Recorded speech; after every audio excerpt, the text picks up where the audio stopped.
एक बड़ी डेवलपमेंट है। एक तरफ तो भारत ये कहता है उसका प्राइमरी थ्रेट जो है वो चाइना है। लेकिन प्राइम मिनिस्टर मोदी जो है भारत के, उन्होंने एक नई एयर बेस का इफ्तिताह किया है। और जो कि समझ लें कि अब पाक अफगान इंडिया के बॉर्डर के जो ऊपर है वो बेस बन रही है। और ये एयरबेस जो है गुजरात में डीसा के शहर में बनेगा।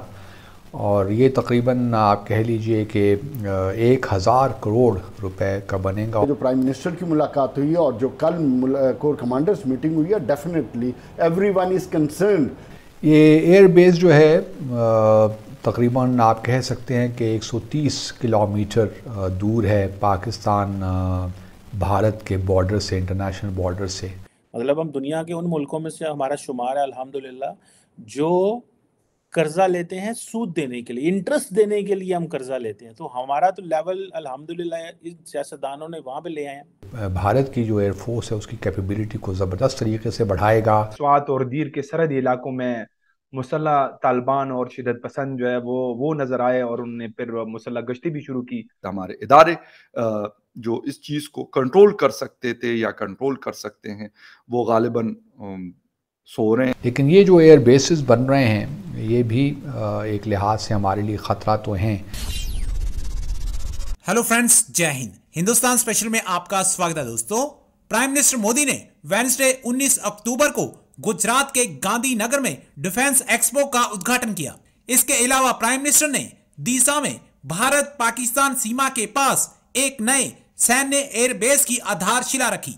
इस दौरान प्राइम मिनिस्टर ने कहा कि नया एयरबेस देश की सुरक्षा के लिए एक प्रभावी केंद्र के रूप में उभरेगा। यह एयरबेस भारत की सुरक्षा में अहम भूमिका निभाएगा। उन्होंने कहा कि दीसा के लोग नए हवाई क्षेत्र के निर्माण को लेकर काफी उत्साहित थे।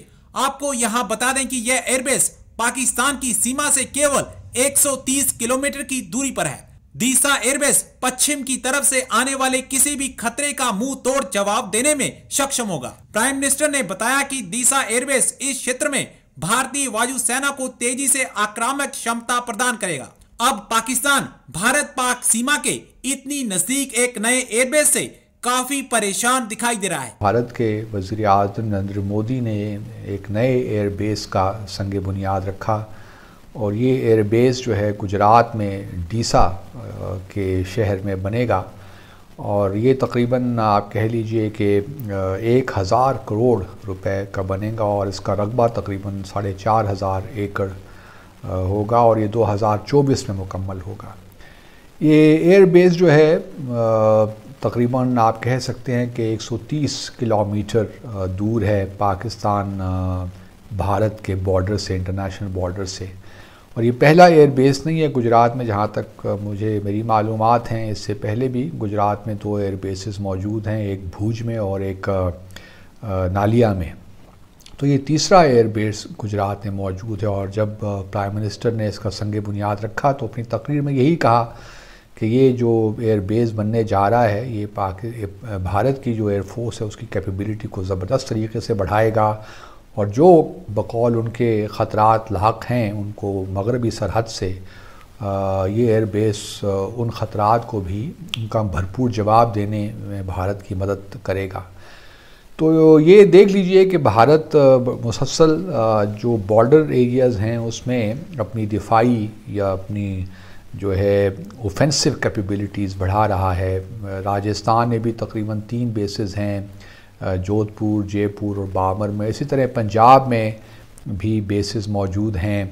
अगर आप देखिए तो पठानकोट का नाम हम सब ने सुना हुआ है। तो भारत राजस्थान, पंजाब और अब गुजरात में एक नया बेस बनाने चला है। तो इससे हमें हमारा कंसर्न तो होने चाहिए, लेकिन ये जो एयर बेसिस बन रहे हैं ये भी एक लिहाज से हमारे लिए ख़तरा तो हैं। और भारत क्योंकि पूरी फुल थ्रॉटल चल रहा है इस तरफ के पाकिस्तान के ख़िलाफ़, अपनी जो उसकी एग्रेशन की जो मशीनरी है उसको बेहतर से बेहतर करे। तो हमें बहरहाल इन चीज़ों पे हमें विजिलेंट रहना है और अपनी जो, क्योंकि हमारा सारा प्रोग्राम बुनियादी तौर पे दिफाई प्रोग्राम है और हमारा चूँकि कोई एग्रेशन का कभी डिज़ाइन नहीं रहा, तो हम उम्मीद करते हैं कि हमारी जो फ़ौज हैं वो अपना डिटेरेंस को क्रेडिबल रखेंगी। एक बड़ी डेवलपमेंट है। एक तरफ तो भारत ये कहता है उसका प्राइमरी थ्रेट जो है वो चाइना है, लेकिन प्राइम मिनिस्टर मोदी जो है भारत के, उन्होंने एक नई एयर बेस का इफ्तिताह किया है। और जो कि समझ लें कि अब पाक अफगान इंडिया के बॉर्डर के जो ऊपर है वो बेस बन रही है। और इसमें देखें कि ये वो समझ रहे हैं कि वो कहते हैं कि जी जो इंडिया की जो सिक्योरिटी है उसका जो सेंटर है वो अब गुजरात होगा। इमरान खान साहब ने एक टर्म यूज़ की थी कि तालिबान ने ग़ुलामी की जंजीरें तोड़ दी। ठीक है जी। जब से तालिबान ने ग़ुलामी की जंजीरें तोड़ी हैं और अमेरिका अफ़गानिस्तान से गया है, पाकिस्तान में जो दहशतगर्दी के वाक़यात में 51% इजाफा हुआ है।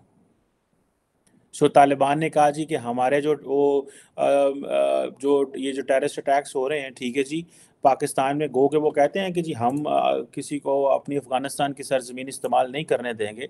बट आप ये इमेजिन करें कि तकरीबन 450 लोग 433 लोग मारे गए हैं, 700-800 लोग ज़ख्मी हुए हैं, 250 अटैक हुए हैं। अगस्त 15 से लेके अगस्त 14 2022 तक का डाटा देख लें आप। ठीक है। अब ये एक इस्लामाबाद बेसिक थिंक टैंक है, Pakistan institute of peace studies पिप्स जो है, उनका ये डाटा है। सो ये आप इस डाटे को इंजॉय करें कि अफ़गानिस्तान जो है, उधर से इमरान खान साहब जो हैं, जो कहते थे कि देखो हाँ, तालिबान ने ग़ुलामी की ज़ंजीरें तोड़ी। मुझे तो लगता है तालिबान ने ग़ुलामी की ज़ंजीरें हमारे लिए तोड़ी हैं कि अब हमें वो मारेंगे, हमें सज़ाएँ देंगे, हमारे लोगों को वो जो है वो कत्ल करेंगे। अब आप इमेजिन करें कि अगर 450 लोग मारे गए हैं, 250 अटैक हो गया है, साल में 365 दिन होते हैं, तो मुझे ये बताएं 365 दिनों में से 250 दिन तो आपके अटैक हो रहे हैं आपके मुल्क के ऊपर। ठीक है जी। और अगर आप इसी से जो है वो इससे पिछले साल चले जाएं, यानी कि 2020-21 में चले जाएं, तो 165 अटैक हुए थे। ठीक है जी। 295-94 के करीब लोग जो थे वो मरे थे। इस दफ़ा 100 अटैक ज़्यादा हो गया आपके ऊपर। ठीक है जी। सो ये जो है अब आप इमेजिन कर सकते हैं कि वेयर डू वी स्टैंड। ठीक है जी। तालिबान की हमने विक्ट्री मनाई, विक्ट्री मनाने का ये फ़ायदा हुआ कि वो उन्होंने चढ़ाई साढ़े तक आती। ठीक है जी। यूनाइटेड नेशंस हाई कमीशन जो है रिफ्यूजीज़ का, वो ये कह रहा है कि 3 लाख अफ़गान जो हैं वो पाकिस्तान आ गए। ये तालिबान टेक ओवर के प्रोसेस में 3 लाख अफ़गानी पाकिस्तान आए, 3 लाख।